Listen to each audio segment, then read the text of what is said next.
ചേച്ചി ചേച്ചി എന്തേ എന്താടേ എന്തു പറ്റി ചേച്ചി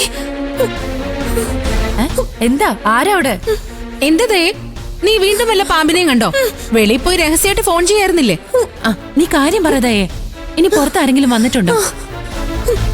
തമ്പായി അതിന് നീ എന്തിനാ ഇങ്ങനെ നടന്ന് പേടിക്കുന്നേ? അയാൾ നിന്നെ പിടിച്ച് തിന്നാൻ വന്നോ? അല്ല നിന്നോട് അദ്ദേഹം വല്ലതും ചോദിച്ചതേ? എന്തൊക്കെയോ പറയുന്നുണ്ടായിരുന്നു, എനിക്കൊന്നും മനസ്സിലായില്ല. ഞാനിങ്ങ് ഓടിപ്പോന്നു. ശരി നീ ചെല്ല, കുട്ടികളടുത്ത് പോയിരിക്കും. ഞങ്ങൾ പോയി നോക്കാം. വാ ചേച്ചി, ഞാനും വരാം. അമ്പളേച്ചി വാ വാ.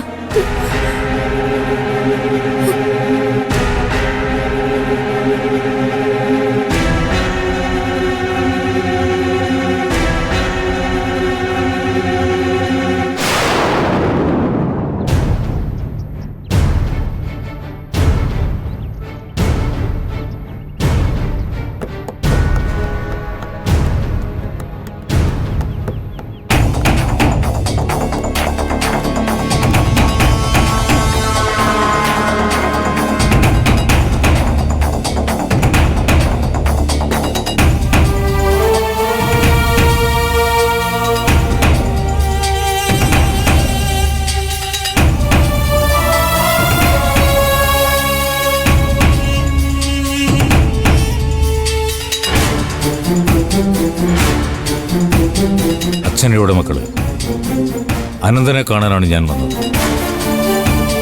അച്ഛനും രഘുവേട്ടനും ഇവിടെ ഇല്ല.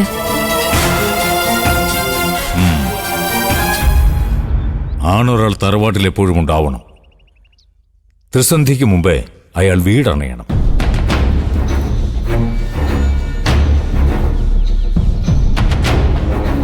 പുതിയ അതിഥികളെ തറവാട്ടിലെ പാരമ്പര്യ ശക്തികളും പൂർവിക ആത്മാക്കളും ഏറ്റെടുത്തിട്ടില്ല ഇതുവരെ. അകത്തും പുറത്തും സ്വസ്ഥത ഉണ്ടാവില്ല.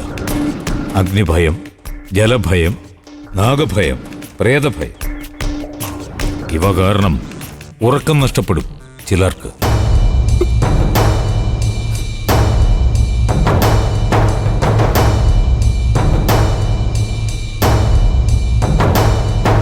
കാവിൽ വന്ന് സർപ്പപ്രീതി നടത്താൻ പറയണം അനന്തനോട്.